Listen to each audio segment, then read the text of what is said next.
Hello students, this is lecture number 9.3 biomolecules का है। Actual में क्या हुआ कि जो साइकिल स्ट्रक्चर ऑफ ग्लूकोज है उसको प्रेफरेंस दिया गया और जो ओपन स्ट्रक्चर ऑफ ग्लूकोज है उसको रिजेक्ट कर दिया गया था। क्यों रिजेक्ट कर दिया गया था उसके ओपन स्ट्रक्चर को? क्योंकि वो कई चीज़ ऐसे थे, कई रिएक्शंस या कई फैक्ट थे जिसको वो एक्सप्लेन नहीं कर पाया था। He could not explain the reaction and facts. तो कौन कौन से रिएक्शन या कौन कौन से फैक्ट हैं जिसको वो एक्सप्लेन नहीं कर पाया था उसको हम देखेंगे आगे। उसमें जो फर्स्ट पॉइंट है, first point is Schiff's base test. Schiff's actual में अभी आप पढ़ोगे एल्डिहाइड वगैरह, तो एल्डिहाइड टेस्ट के लिए हम क्या करते हैं, शिप्स रिएजेंट को यूज़ करते हैं। जैसे हम शिप्स रिएजेंट को एल्डिहाइड वाले कंपाउंड में डालेंगे तो उसमें पिंक कलर आता है, पिंक कलर, ध्यान रखना। तो उसका मतलब उसमें एल्डिहाइड प्रेजेंट है। लेकिन जैसे हमने शिप्स रिएजेंट को किस में डाला, ग्लूकोज में, तो पिंक कलर नहीं आया। इसका मतलब क्या हुआ कि उसमें एल्डिहाइड ग्रुप प्रेजेंट नहीं है। और अभी हम कह रहे थे कि एल्डिहाइड ग्रुप है उसमें। इसका मतलब क्या हुआ कि एल्डिहाइड ग्रुप तो है लेकिन वो फ्री नहीं है। तो इस यहाँ पे ग्लूकोज जो ये टेस्ट था उसे पॉजिटिव नहीं दे पाया। इसका मतलब इसमें फ्री नहीं है, इसका मतलब ये साइकिल के फॉर्म में प्रेजेंट है। सेकेंड पॉइंट हमने क्या किया कि जो पेंटा एसीटेट था ग्लूकोज का, भी हमने देखा था कि एसिडिक एनहाइड्राइड को हमने रिएक्शन किया था ग्लूकोज से, तो पेंटा एसीटेट मिला था हमें ग्लूकोज का। अगर हम पेंटा एसीटेट ऑफ ग्लूकोज को रिएक्शन कराएंगे हाइड्रोक्साइल एमाइन से तो ये फिर रिएक्शन नहीं दे पा रहा। तो इसका मतलब क्या हुआ कि इसमें जो ग्लूकोज था उसका जो एल्डिहाइड है वो अभी फ्री नहीं है, यानी कि ये जरूर किस में होगा, साइक्लिक स्ट्रक्चर में होगा, ये ओपन में नहीं हो सकता। क्यों नहीं हो सकता है? क्योंकि जो पेंटा एसीटेट है ग्लूकोज का उसमें जैसे हमने हाइड्रोक्साइल एमाइन को डाला यानी NH2OH को डाला तो क्या होता है कि ये ऑक्सीजन दे रहा था लेकिन यहाँ पे रिएक्शन नहीं कर रहा है। इससे क्लियर होता है कि जो ग्लूकोज का एल्डिहाइड ग्रुप है वो फ्री स्टेट में नहीं है। ये आपको इंडिकेट करता है, प्रूफ करता है कि यहाँ पे जो CHO ग्रुप है वो फ्री नहीं है। थर्ड पॉइंट जो इसमें आता है वो आता है कि जो NaHSO3 के साथ एडिशन प्रोडक्ट देना था, ये उसको एडिशन प्रोडक्ट नहीं देता है।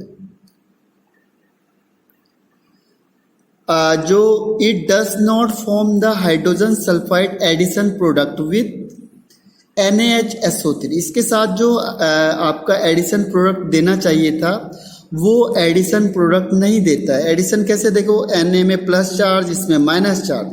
तो अभी हमने किया था कि जो कार्बोनाइल ग्रुप होता है उसमें प्लस वाला माइनस के पास जाता है और माइनस वाला प्लस के पास जाएगा, तो क्या होता है, एडिशन प्रोडक्ट फॉर्म करता है। लेकिन यहाँ पे ये NaHSO3 के साथ एडिशन प्रोडक्ट नहीं देता। इससे ये प्रूफ होता है कि जो CHO ग्रुप है एल्डिहाइड का, वो ग्लूकोज का, वो फ्री नहीं है। और फोर्थ वाली रिएक्शन है, काफ़ी फेमस रिएक्शन है, बहुत बार आप आगे पढ़ोगे, 2,4-DNP टेस्ट। ये किसके लिए होता है? कार्बोनाइल ग्रुप के लिए होता है। एक फेमस टेस्ट है आपका 2,4-DNP टेस्ट। तो ये भी एल्डिहाइड ग्रुप नहीं देता है जबकि उसमें CO ग्रुप है। इसका मतलब इसके पास CO ग्रुप जो है वो भी फ्री नहीं है, वो भी क्या है, किसी के साथ कंबाइंड है। तो ये बहुत सारे एविडेंस ऐसे थे जो ये बता रहे थे कि जो ग्लूकोज होता है वो ओपन स्ट्रक्चर में नहीं होता है बल्कि वो साइक्लिक स्ट्रक्चर में एग्जिस्ट करता है। 2,4-DNP टेस्ट, शिफ्ट टेस्ट, ये था NaHSO3 का एडिशन टेस्ट वगैरह, और पेंटा एसीटेट का हाइड्रोक्साइल एमाइन के साथ। तो 3-4 एविडेंस ऐसे थे जो ये बता रहे थे हमें कि जो ग्लूकोज होता है वो ओपन स्ट्रक्चर में एग्जिस्ट नहीं करता है बल्कि साइक्लिक स्ट्रक्चर में एग्जिस्ट करता है। फिर जब आगे इंक्वायरी करी गई तो देखा गया कि बिल्कुल सही बात है, वो ओपन में नहीं बल्कि साइक्लिक में करता है और उसके 2 क्रिस्टलाइन फॉर्म अलग अलग होती हैं, अल्फा एंड बीटा। दो डिफरेंट क्रिस्टलाइन फॉर्म में वो एग्जिस्ट करता है। First one is alpha and second is beta.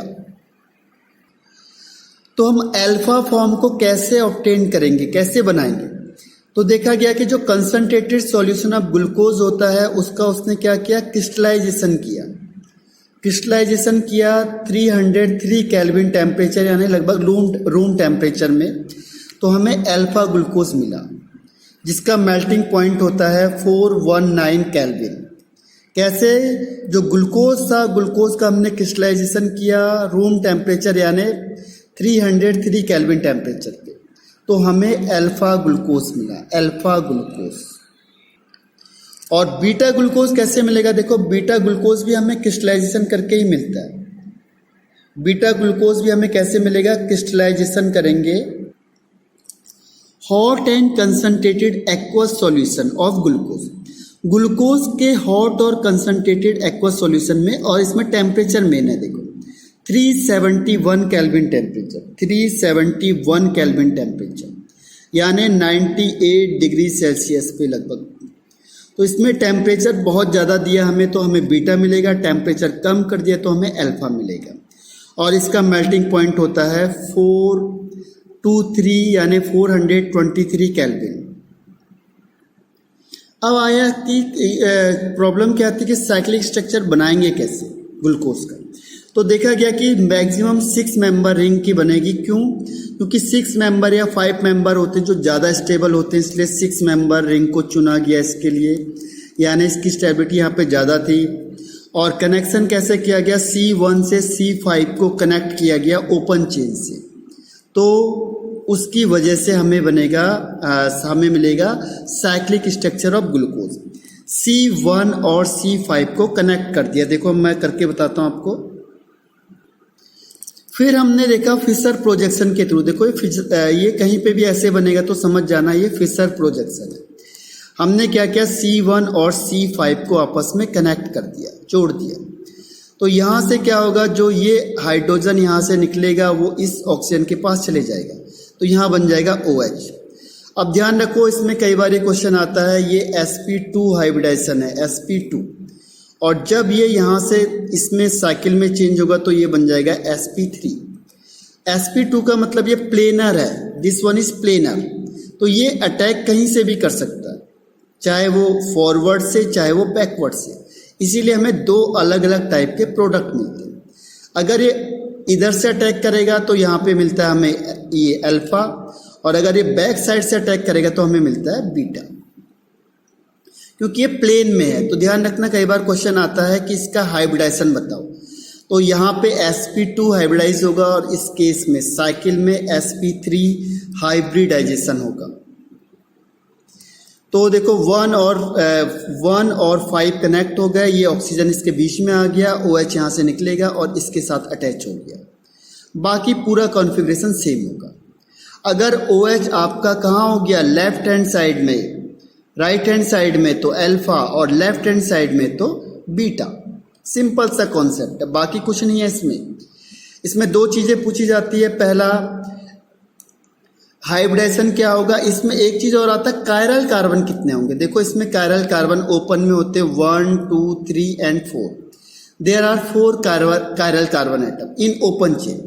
लेकिन अगर हमने कहा साइकिल में बनाओ तो साइकिल में ये वाला कार्बन भी क्या होगा, कायरल हो जाएगा। 1 2 3 4 एंड 5, तो 5 कायरल कार्बन मिलते हैं हमें। यही वाला क्वेश्चन है, देखो काफ़ी इंपॉर्टेंट पॉइंट है ये, कि क्वेश्चन पूछ लेगा आपसे कि ओपन चेन में कायरल कार्बन कितने हैं, तो 4, और अगर साइकिल में होगा तो कायरल कार्बन कितने होंगे, तो 5, 1 2 3 4, और ये वाला भी इंक्लूड हो गया। देखो ये भी 4 डिफरेंट ग्रुप से अटैच हो गया, 1 2 3 एंड 4। अब इसमें देखो एक चीज और देखो कि जो अल्फा या बीटा ग्लूकोज होगा वो हेमी एसिटल फॉर्म में होता है। हेमी एसिटल, देखो हेमी एसिटल फॉर्म आपको पहले बताई थी, कौन सी होती है। हेमी एसिटल देखो, एक कार्बन OH के साथ अटैच होगा, एक हाइड्रोजन के साथ अटैच होगा, एक ईथर के साथ अटैच होगा और एक कार्बन के साथ अटैच होगा, यानी ये हेमी एसिटल है। और जो भी हेमी एसिटल होगा वो क्या होगा, रिड्यूसिंग एजेंट होगा। और अल्फा ग्लूकोज हम कहेंगे कि जो C1 पोजीशन होता है उसमें अगर OH group right hand side में होगा तो अल्फा ग्लूकोज और लेफ्ट हैंड साइड में होगा तो बीटा ग्लूकोज। तो ग्लूकोज ऑप्टिकली एक्टिव होता है। जनरली कार्बोहाइड्रेट होते हैं जो वो ऑप्टिकली एक्टिव होते हैं। रीज़न क्या है? Presence of chiral carbon. Chiral carbon होते हैं, इनेंशियोमर होते हैं, कायरल कार्बन होंगे, उसकी वजह से ये ऑप्टिकली एक्टिव कंपाउंड होते हैं। और ये वाला भी बोर्ड में या आपका कॉम्पिटिटिव में आता है, एनोमर किसे कहते हैं? एनोमर का मतलब होता है एक ऐसा पेयर होता है जिसका कॉन्फ़िगरेशन डिफरेंट होता है एट C1 पोजीशन पे। C1 पोजीशन में क्या होगा? कॉन्फ़िगरेशन डिफरेंट हो जाएगा। जैसे अल्फा और बीटा, अल्फा में कहाँ होगा? OH नीचे होता है, बीटा में OH ऊपर होता है। यानी C1 पोजीशन में अगर कॉन्फ़िगरेशन डिफरेंट हो गया उस पेयर को हम कहते हैं एनोमर। और वो वाला कार्बन यानी C1 वाला कार्बन को हम कहेंगे एनोमेरिक कार्बन। एनोमेरिक, कई बार हम कहते हैं एनोमेरिक कार्बन, यानी आपको समझ जाना है हम C1 कार्बन की बात कर रहे हैं। तो ये मैंने अभी आपको बताया C1 में हाइब्रिडाइजेशन होता है sp2 और अगर ओपन में होगा sp2 और साइक्लिक में होगा sp3। इसके अलावा एक चीज़ और थी, ध्यान रखो, जो कायरल कार्बन होते हैं अभी आपको बताया था, कायरल कार्बन अगर ओपन में होगा तो 4 होगा और अगर साइकिल में कायरल कार्बन बोलेंगे हम तो 5 होगा। एक हर हमेशा साइकिल में बढ़ जाएगा। इसका ध्यान रखना, साइकिल में कार्बन क्यों बढ़ जाता है? क्योंकि जो मेन कार्बन जो डबल बॉन्ड से था वो सिंगल बॉन्ड में होके कायरल में चेंज हो जाएगा। एक चीज़ और है, हेमी एसिटल या जो हेमी एसिटल होते हैं, कीटल होते हैं, वो अनस्टेबल होते हैं, लेकिन अगर 5 या 6 मेंबर के साथ वो हैं तो उनकी स्टेबिलिटी ज़्यादा होती है। और कार्बन को ग्लूकोज को हमने 6 मेंबर में क्यों रखा? क्योंकि वहाँ पे उसकी स्टेबिलिटी ज़्यादा होगी। अब नेक्स्ट वन आता है इसका हॉवर्थ प्रोजेक्शन। हॉवर्थ ने क्या किया था कि उसको और सिंपल बनाने के लिए, कि जो फिशर ने बनाया वो थोड़ा सा कॉम्प्लिकेटेड लग रहा था, अगर हम और 2-3 को ऐड करेंगे तो क्या था, बहुत डिफिकल्ट था ड्रॉ करने में, बहुत सारी उसकी दिक्कत आ रही थी। तो हॉवर्थ ने सोचा कि क्यों ना हम इसको क्या करें, और ज़्यादा सिंपल कर दें। तो उसने देखा कि जो हेक्सा वाले होते हैं उसमें फ्यूरॉन वाला स्ट्रक्चर है जो बहुत मैच कर रहा है, क्योंकि इसके एक बीच में कार्बन होता है। तो यहाँ पायरॉन को उसने उठाया यहाँ से, क्योंकि पायरॉन भी 6 मेंबर रिंग होती, तो उसने इसी तरीके के स्ट्रक्चर को उसने चूज किया। ठीक है, तो जो ग्लूकोज बनाया उसने वो पायरॉन स्ट्रक्चर का ही सिमिलरिटी है। ये देखो बहुत आसान सा है। और मैंने अभी बताया था जो भी कार्बोहाइड्रेट होता है उसके पीछे से ओज लगा देते हैं, तो इसके पीछे उसने क्या किया, ओज लगा दिया, तो पायरानोस इसका नाम हो गया। तो ग्लूकोज को हम क्या कह सकते हैं, ग्लूकोपायरानोस। और उसने एक और काम क्या किया कि जो फिशर प्रोजेक्शन में जो भी राइट हैंड साइड में है उसको उसने लाइन के नीचे लिखा, बिलो द लाइन, और जो भी लेफ्ट हैंड साइड में है उसने उसे कहाँ रखा, एबव द लाइन रखा, एबव द लाइन। कैसे? देखो बहुत सिंपल तरीके से उसने रिप्रेजेंट किया। देखो ये है आपका, ये ओ उसने यहाँ रखा, ध्यान रखना ये आपका कौन सा राइट हैंड साइड में टॉप में दिखेगा आपको, देखो 1 2 3 4 5, यहाँ से काउंटिंग करोगे 1 2 3 4 5 और एक कार्बन यहाँ लिखा है CH2 है 6।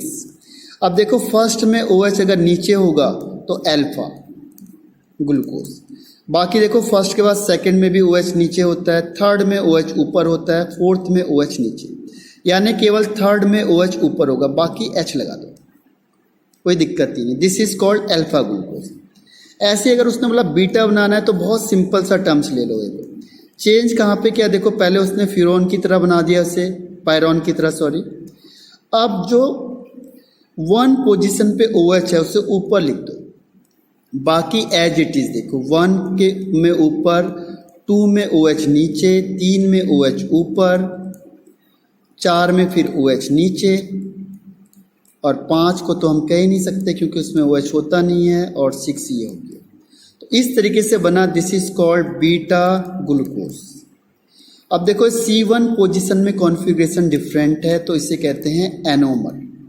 बहुत बार क्वेश्चन आया एनोमर पे, और ये C1 वाला जो कार्बन होता है this is called anomeric carbon, anomeric carbon. तो अगर अल्फा का पूरा नाम लिखेंगे तो क्या होगा, देखो D प्लस अल्फा ग्लूकोपाइरानोस, और अगर बीटा का पूरा नाम लिखेंगे तो D प्लस बीटा ग्लूकोपाइरानोस। अब देखो यहाँ पे प्लस का मतलब हुआ ये D फॉर्म में प्रेजेंट होता है, इसीलिए प्लस साइन हो गया, और इस D का मतलब मैंने आपको कॉन्फ़िगरेशन में बता दिया था। ये देखो, ये बहुत ज़्यादा इंपॉर्टेंट नोट है कि साइक्लिक स्ट्रक्चर में 5 कायरल कार्बन होते हैं और ओपन स्ट्रक्चर में 4 कायरल कार्बन होते हैं ग्लूकोज में। फिजिकल प्रॉपर्टीज ऑफ ग्लूकोज क्या होता है, वाइट क्रिस्टलाइन सॉलिड होता है, वाटर में सॉल्युबल होता है, मेल्टिंग पॉइंट 146 डिग्री सेल्सियस होता है, अल्कोहल में कम सॉल्युबल होता है और ईथर में भी कम होता है, क्योंकि ये क्या हो गया आपके ऑर्गेनिक के आ गए। और स्वीट, इस केन शुगर से कम स्वीट होता है, ये स्वीट तो होता है लेकिन केन शुगर इससे ज़्यादा स्वीट होता है। ऑप्टिकली एक्टिव होता है, डी फॉर्म में ही एग्जिस्ट करता है, म्यूटा रोटेशन शो करता है, क्योंकि म्यूटा रोटेशन क्या होता है, जो अल्फा और बीटा फॉर्म में एग्जिस्ट होते हैं जनरली वो म्यूटा रोटेशन शो करते हैं। और ये रिड्यूसिंग शुगर होता है, सबसे मेन बात, रिड्यूसिंग शुगर क्यों होता है, क्योंकि presence of hemi acetal group glucose reduce करेगा टॉलेंस रीजन को और फेलिंग सॉल्यूशन को, यानी कि ये कौन सा शुगर होता है, रिड्यूसिंग शुगर। तो ग्लूकोज इस रिड्यूसिंग शुगर क्यों होता है, हेमी एसिटल ग्रुप होता है, जिसकी वजह से ये टॉलेंस रीजन को और फेलिंग सॉल्यूशन को रिड्यूस कर देगा। तो that is why glucose is reducing sugar. And next heading is fructose. Fructose की मेथड ऑफ प्रिपरेशन, बनता कैसे, जैसे ग्लूकोज बना था वैसे ही लगभग फ्रक्टोज बनेगा। सुक्रोज से देखो 4 डिग्री एल्कोहलिक KOH हमने मिलाया और हाइड्रोलाइसिस कर दिया। सुक्रोज का हाइड्रोलाइसिस करेंगे तो हमें ग्लूकोज और फ्रक्टोज मिलता है, लेकिन यहाँ पे क्या होता है, ग्लूकोज PPT होती है, ग्लूकोज की जो हम बना रहे हैं यहाँ से, इससे PPT होगी यानी प्रेसिपिटेट हो जाएगा, तो हम फिल्टर करेंगे उसे, ग्लूकोज अलग हो जाएगा और फ्रक्टोज सॉल्यूशन अलग हो जाएगा। तो इस तरीके से हम दोनों को सेपरेट कर सकते हैं। किसके कंडीशन में, देखो हाइड्रोलाइसिस किया हमने, किसका, सुक्रोज किया, सॉरी यहाँ पे ग्लूकोज ही दिखा दिया, दिस इज सुक्रोज, तो ये करेक्शन कर देना, यहाँ पे ग्लूकोज दिखा दिया था, दिस इज सुक्रोज, क्योंकि सुक्रोज है C12H22O11, हाइड्रोलाइसिस करेंगे 4% एल्कोहलिक KOH के साथ, ग्लूकोज की PPT मिलेगी, फ्रक्टोज हो जाएगा, फिल्टर करेंगे तो ग्लूकोज अलग और फ्रक्टोज अलग हो जाएगा। सेकेंड वन क्या है इसमें, open structure of fructose. Open structure में देखो क्या होगा, कंडीशन सबकी सेम है दोनों की, फिशर प्रोजेक्शन है, क्योंकि फिशर ने इसे एक्सप्लेन किया था अच्छी तरह से। CH2OH, इसमें कीटोन ग्रुप होता है तो कीटोन मिडिल में होगा, इसीलिए सेकंड में आ गया, नहीं तो टॉप में रहता है कोई भी फंक्शनल ग्रुप, लेकिन कीटोन कभी भी टॉप में नहीं रह सकता है, इसीलिए हमने कहाँ रखा है, उसे सेकंड पोजीशन में रखा हुआ है। थर्ड का OH आपको बताया था लेफ्ट हैंड साइड में होता है हमेशा, बाकी सारे OH राइट हैंड साइड में होते हैं। और ये आपका D है, D क्यों है, देखो सेकंड लास्ट वाले में OH आपका left hand side, right hand side है, इसीलिए कैपिटल D हो गया। ये लीवो रोटेटरी होता है फ्रक्टोज, और इसमें ध्यान रखो 3 कायरल कार्बन होते हैं, 1, 2 एंड 3, तो there are 3 chiral carbon atom in open chain. Cycle में क्या होगा, बदल जाएगा, कौन कौन से, C3, C4 एंड C5, ये आपके 3 कायरल कार्बन एटम है।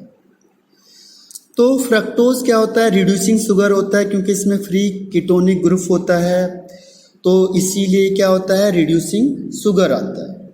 और ये ऑप्टिकली एक्टिव होगा, क्यों होगा ऑप्टिकली एक्टिव, ऑप्टिकली एक्टिव होता है क्योंकि इसमें कायरल कार्बन होता है, because of chiral carbon.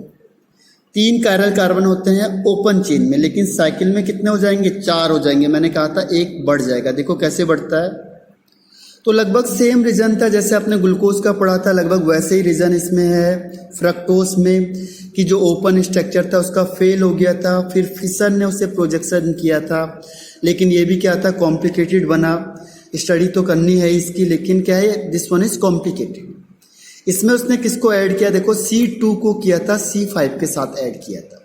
C2 को C5 के साथ ऐड किया, सेम क्या होगा, यहाँ से OH से H निकलेगा और यहाँ जाएगा, यहाँ पे इसका sp2 हाइब्रिडाइजेशन है तो प्लेनर है, कहीं भी अटैक कर सकता है। तो H इधर से जाएगा, देखो OH यहाँ बना, H इधर की साइड से जाएगा तो OH इधर बनेगा। बाकी सब सारा कॉन्सेप्ट सेम है। तो अगर OH आपका कहाँ हुआ, लेफ्ट हैंड साइड में, तो उस राइट हैंड साइड में हुआ तो उसे कहेंगे अल्फा फ्रक्टोज। अगर OH हुआ आपका लेफ्ट हैंड साइड में तो उसे कहेंगे बीटा फ्रक्टोज। सेम कॉन्सेप्ट है जैसे हमने ग्लूकोज का पढ़ा था, वही कॉन्सेप्ट है। तीसरे नंबर का OH आपका कहाँ होता है, लेफ्ट हैंड साइड में, बाकी सारे राइट हैंड साइड में होते हैं। और दूसरे नंबर के C में देखो, दूसरे नंबर का जो C होता है, अगर उसमें OH लेफ्ट हैंड साइड में है तो बीटा, और अगर सेकंड पोजीशन वाला C होता है उसमें OH कहाँ होता है आपका, राइट हैंड साइड में, तो उसे कहेंगे अल्फा फ्रक्टोज। और इन दोनों पेयर को कहते हैं इपीमर। ये भी बहुत बार क्वेश्चन आता है, इपीमर एनोमर। तो ये आपका इपीमर हुआ। अगर C2 या अदर पोजीशन में क्या होगा, कॉन्फ़िगरेशन चेंज होता है तो दैट इज कॉल्ड इपीमर। फिर क्या था, जो फिशर प्रोजेक्शन था, मैंने आपको बताया था फिशर वाला जो प्रोजेक्शन था वो कॉम्प्लिकेटेड था, थोड़ा सा सही नहीं था, ड्रॉ करने में दिक्कत थी। तो उसकी वजह से क्या हुआ, हॉवर्थ ने बहुत सिंपल सा दिया। उसने देखा कि इसकी हम 5 मेंबर रिंग के थ्रू बना सकते हैं, तो उसने फ्यूरॉन देखा, this one is the best formula या जो स्ट्रक्चर था टू रिप्रेजेंट किसका, फ्रक्टोज को। तो उसने यहाँ से फ्यूरॉन स्ट्रक्चर देखा, इसी के सिमिलर बना दिया, उससे फ्यूरॉन के सिमिलर बना दिया बिल्कुल। तो फ्यूरॉन के सिमिलर कैसे हुआ, देखो फ्यूरॉन आपको दिख रहा है कि 5 मेंबर रिंग है, ऑक्सीजन कनेक्ट होता है, इसे कहते हैं फ्यूरॉन। तो इसीलिए इसका नाम रख दिया फ्यूरोनोस, फ्यूरेनोस, ओस इसके पीछे से लगा दिया, फ्यूरेनोस। तो फिशर प्रोजेक्शन को कैंसिल आउट किया, लेकिन वही कॉन्सेप्ट है कि फिशर प्रोजेक्शन में जो भी ग्रुप आपके राइट हैंड साइड में थे उसने उसे नीचे लिखा प्लेन के, और जो भी लेफ्ट हैंड साइड में थे इसने इसको उससे ऊपर लिखा। और एक बहुत सिंपल सा जो स्ट्रक्चर है वो बनाया हॉवर्थ ने। तो यही स्ट्रक्चर आप आगे के लिए चलेगा। तो देखो हॉवर्थ ने कैसे किया, ऑक्सीजन को बीच में रखा, बाकी 5 मेंबर की रिंग है तो ये ऐसे बना दिया इसने, 4 मेंबर ये हो गए, 5 ये हो गया। अब नंबरिंग आप कहीं से भी कर सकते हो क्योंकि दोनों एंड आपके फ्री हैं। तो आपने यहाँ से किया नंबरिंग, तो यहाँ से क्या हुआ, देखो CH2OH नंबर 1 पोजीशन ये जाएगी, 2 यहाँ आ जाएगी। तीसरे का OH आपको बोला था मैंने, OH ऊपर होता है। चौथे नंबर का OH नीचे होगा, 5वें में OH होता नहीं है, और 6 को हम ऐसे दिखाते हैं CH2OH। तो ये बन गया आपका। देखो OH अब कौन सी साइड है, नीचे साइड है, नीचे यानी राइट हैंड साइड में है, तो this is called alpha fructose. बाकी और कोई चेंज नहीं करना है। बीटा के लिए क्या करना है, देखो स्ट्रक्चर सेम बनेगा, O आपने दिखाया, ये दिखाया, ये और ये, इसमें कोई चेंज नहीं है, तो सेम है आपके पास। यहाँ भी आपने सेम रखा हुआ है। अब आपने अगर इसे 1 पोजीशन दिया है तो यहाँ पे OH कहाँ होगा, टॉप में होगा, दिस इज कॉल्ड अल्फा। और ये CH2OH, सॉरी ये 1 ये होगा, 2 ये होगा। इसके बाद 3 का मैंने कहा था OH हर हमेशा ऊपर होता है, चौथे का नीचे होगा, 5वें में होता नहीं है, और 6 को हम लिखते हैं CH2OH। बाकी सब कुछ सेम रहती है एज इट इज। तो ये आपका बन गया अल्फा फ्रक्टोज। तो अल्फा फ्रक्टोज को हम क्या भी कह सकते हैं, देखो अभी मैंने कहा था आपको, इसको क्या कहते हैं, फ्यूरेनोस कहते हैं। तो ये हो गया अल्फा फ्रक्टो फ्यूरेनोस, फ्यूरॉन से बना है और ओज हम उसके पीछे लगाते हैं, तो इसे हम कह सकते हैं अल्फा फ्रक्टो फ्यूरेनोस। ये कैसा होता है, डी कॉन्फ़िगरेशन होता है और लीवो रोटेटरी होता है, तो इस तरीके से इसका पूरा नाम है T- alpha fructofuranose. Sorry sir, अगर ये OH ऊपर होगा तो that is called beta. OH अगर ऊपर होगा तो बीटा, और OH अगर नीचे होगा तो अल्फा। अब देखो इसमें पूछता हूँ कि कायरल कार्बन बताओ, कायरल कार्बन। कायरल कार्बन कैसे पता चलेगा? देखो यहाँ पे देखो, एक अलग, दो, तीन, चार, चारों अलग अलग ग्रुप है, यानी एक कायरल कार्बन ये हो गया। दूसरा देखो, ये एक ग्रुप अलग, दूसरा अलग, तीसरा अलग, चौथा अलग, तो ये कायरल ये हो गया।